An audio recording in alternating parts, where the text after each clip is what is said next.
I don't know how to put it on paper, but I'm just going to tell you a little bit about um, his eulogy. What am I saying? About his life. Some of you saw that the notice on the website, and some of you haven't, so I'm just going to read that. Rich was born on January 10th, 1953, in Dearborn, Michigan. He was an only child and is preceded in death by his parents, Clarence and Margaret Oswald Knoll. He's survived by me, his wife, Nikki, 47 years, our daughter, Jennifer. I'm over here. Jennifer in Riverside, Ohio, and our son, David. You gotta be high, honey. That's my fault. My fault.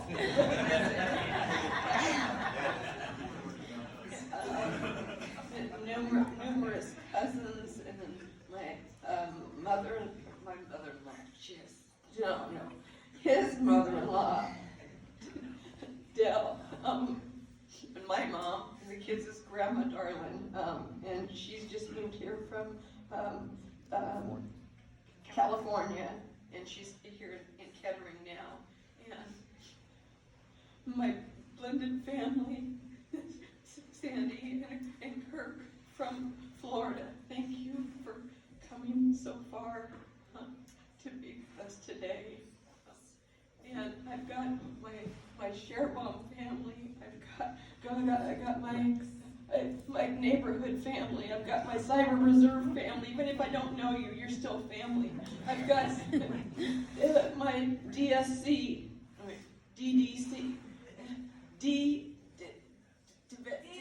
development. That was Rich's boss, Elaine. I know. And the Sewing Collaborative, and my boss, Brenda, she doesn't like me to say that, but my boss, Brenda, is there. Sorry, Brenda. And so many friends and family, and David's friends from out of state, and old friends, new friends. I don't talk, I'm sorry. Feeling good.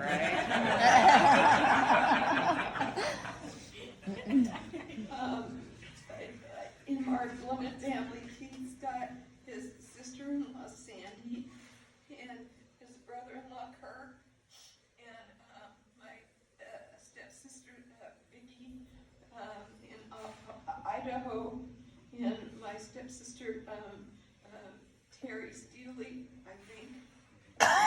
Steely, okay. And is she still in Missouri? I think so. Okay, I don't know, but, that's, anyway, Rich served 4 years in the Air Force, where he was stationed for 1 year on top of a remote radar site in Alaska, 150 miles away from the nearest civilization, which was still another radar site. He and his bride, he called me.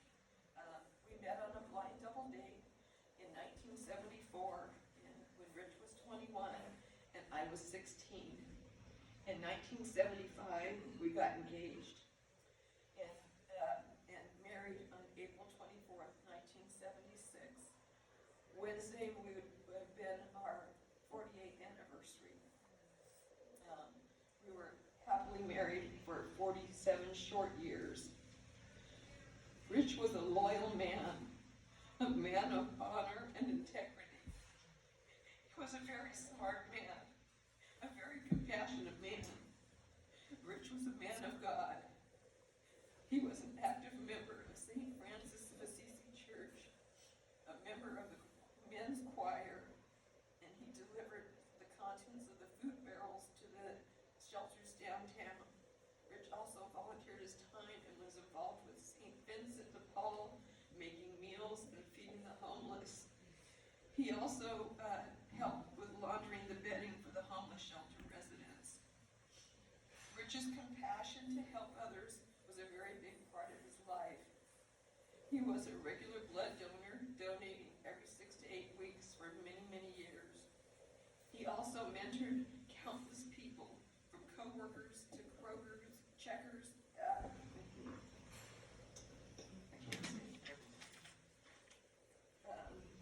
I can't see through the tears. I can't see because I'd have cataracts. Let's see. He mentored countless people, from the co-workers to grocery checkers at Kroger's. And I'm amazed how many people have recently come up to me and said that Rich had mentored them, some as long as 20, 30 years ago. Rich was very positive, uplifting person who was always there with a smile on his face and ready to help others in need at a moment's notice. I am just becoming aware of the hundreds of lives Rich has touched along his journey. I now understand why he had over 4,800 contacts on his phone. Who do you call? I have 85 Joes, 73 Bills, you know, and they all are important somehow, but who do you call, you know? I was so honored that he chose me to share his heart and his life with. I couldn't have asked for a better man for a husband, and to be for him being the best father for our children. What an outstanding model he has been to them. Our song is Stairway to Heaven, and we believe that he will reach his destination and he will be at peace with God. He will certainly be missed by all who knew and loved him. Rich loved his family deeply and showed us in so many ways on a daily basis. We were truly blessed to have him in our lives. There's not a day that went by that he didn't tell us how much he loved us. Rich enjoyed working in the yard, shirtless, and his, as they say, the shorty shorts. And the neighbors did a lot of commenting.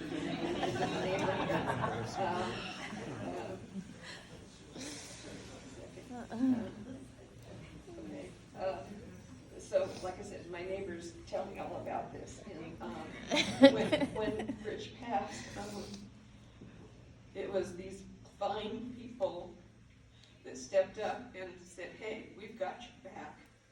And so many people have come and mowed our yard, raked our leaves, and helped out in many different ways. Phone calls, food, flowers. When I got sick with kidney stones, holding my head back as I was getting sick. You know, they're there no matter what I need. And it's so awesome to have people like that in my family that, you know, I can count on. And I hope that they feel they can count on me too. Sometimes we have 3 o'clock in the morning calls. I won't say who you are, Emma, but, you know, and we have our little tear fests and stuff. Anyway, back to, just one, I'm going to regress, back to the neighbors helping out. I just recently bought a power washer, and it didn't work. And I tried to get the water turned on, and I got it on, and it wouldn't stop. And it's going full bore, and my plumber's not coming for another 3 hours. So I'm trying with my cataract eyes, trying to see if it's a slot screw or is it a Phillips screw, trying to tighten it so it'll turn off. Didn't work. So I went in the garage looking for a bigger tool or a crowham.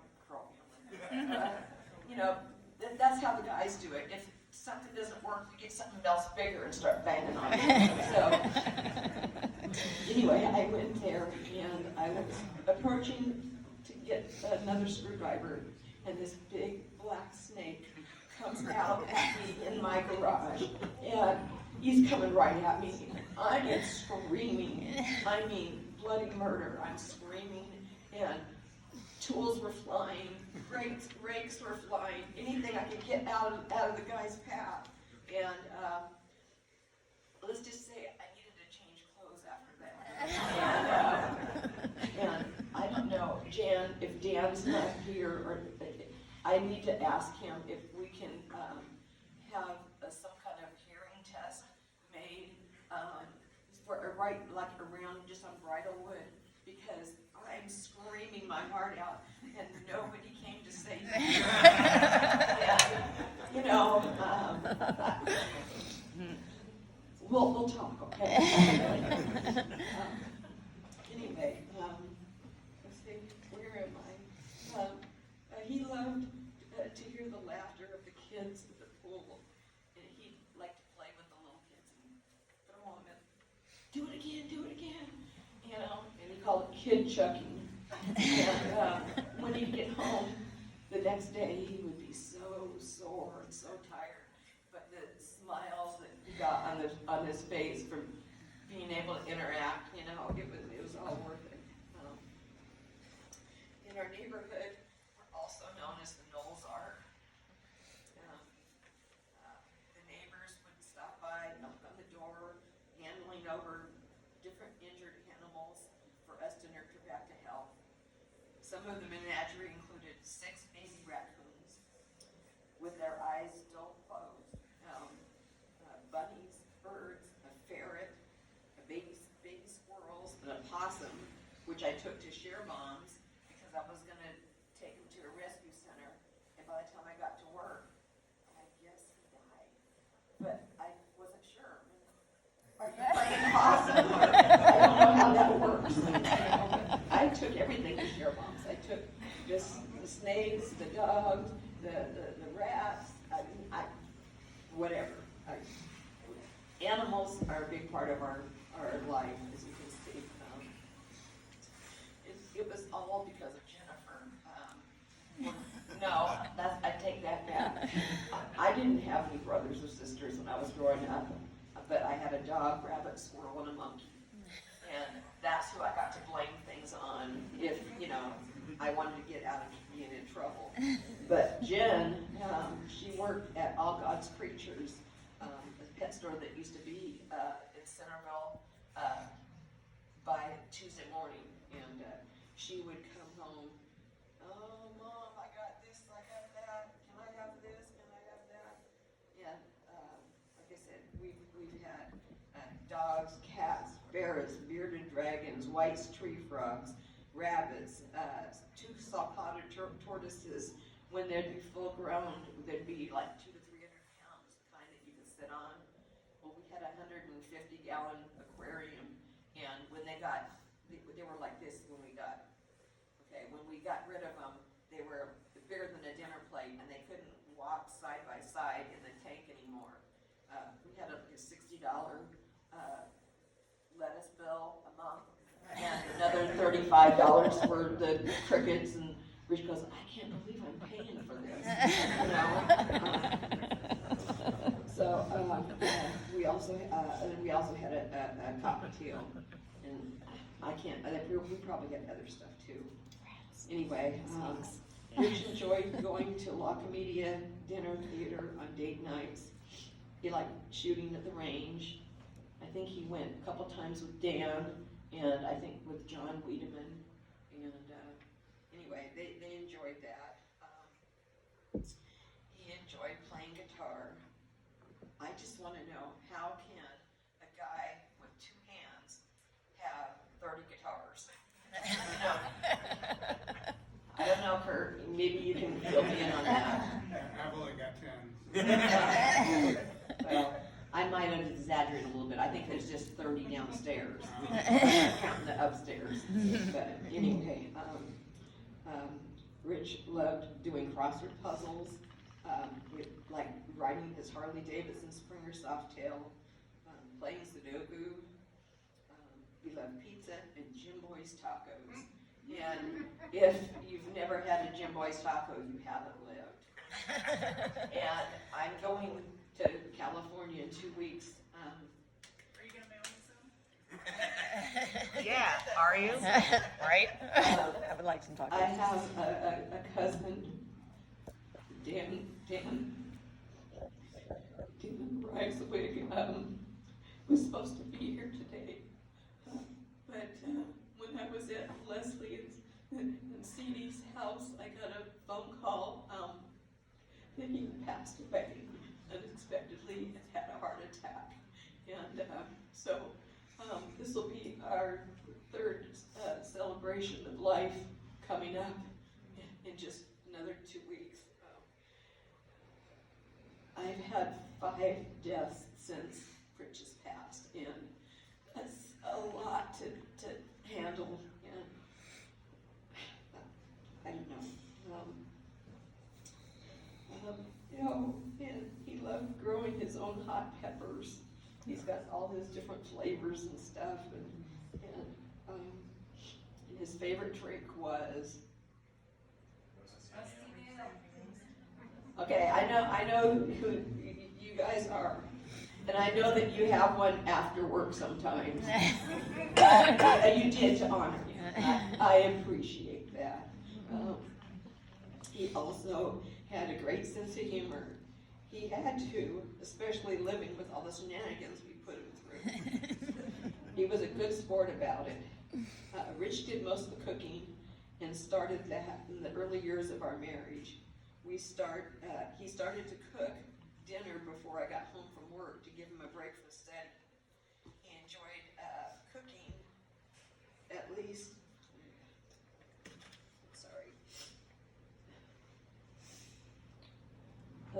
he enjoyed cooking and said at least that way he could have what he wanted for dinner.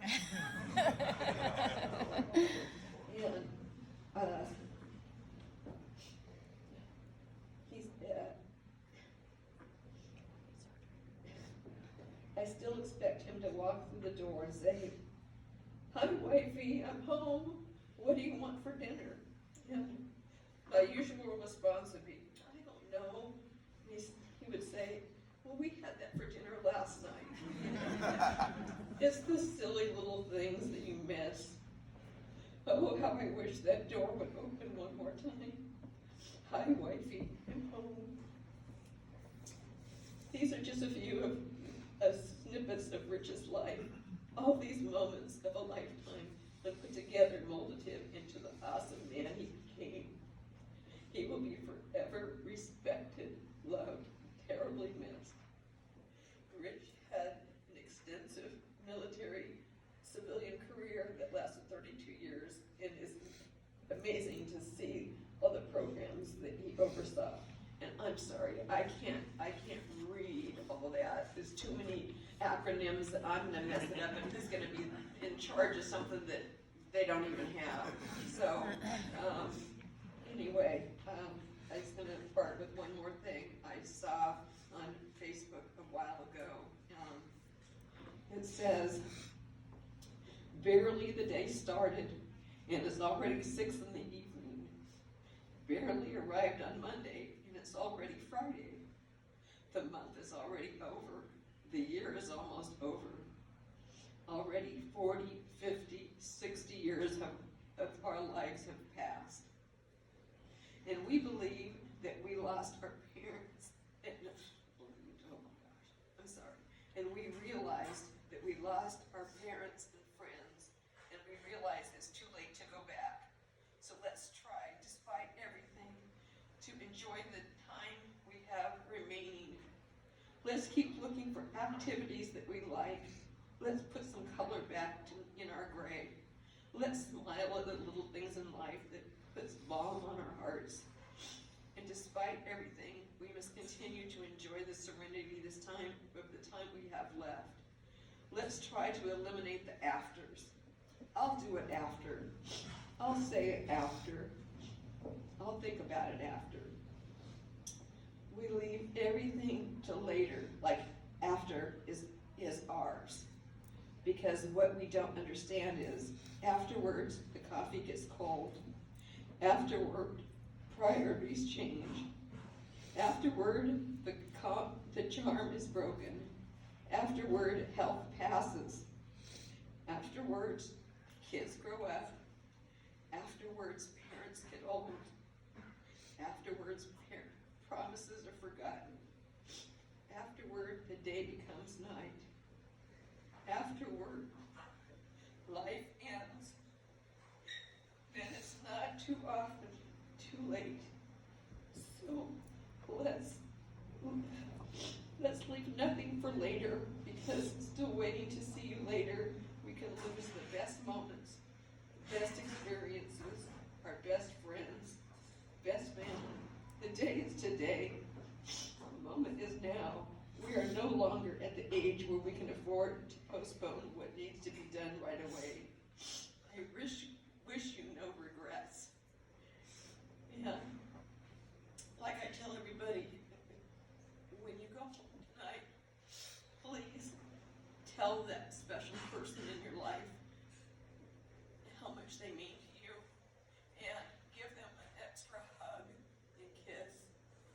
Put the phone down, look them in the face, be in the moment, because we never know what tomorrow may bring. And I don't want anybody to miss an opportunity. Sorry, that's all I can say right now. But I miss him, and I love him, and I love everybody here. Thank you for being here for us. We love you, Nikki. We love you. Oh, I couldn't see who you were. I'm sorry. A guy came walking down the street. I thought it was Bill, whoever Bill is. And I said, oh, this is like the day after. I said, oh, Bill, thank you so much for coming over. And he goes, I'm not Bill. I'm sorry. I said, I have cataracts. I can't see. And he goes, he saw me upset and crying. And he says, what's wrong? And I told him. He gave me the biggest hug. I never saw this guy ever, and I told him, I said, when you get, he said, I said, are you a neighbor? He goes, no, I live on the other side of Nut. I said, oh. He says, we're moving to Michigan, and I'm just going for a walk. The house is on, I said, oh. I said, well, when you get home, will you please do this to your wife or whatever, tell her what you mean to. And he goes, yeah, that's really good advice. He says, I will. I promise you I'll do that. And he gave me another hug, and he walked away. And he turned around and he says, you know what? I think I'm going to get her flowers, too. So there's two people I know of that's getting flowers. One person is giving her husband flowers, and someone else is getting chocolate. So pay it forward. Yeah. There's not enough good in our lives. We need to bring it, and just support everybody. I know, David, I'm done talking. He's like, I'm sorry. But I can't see you, so I'm talking to an empty room.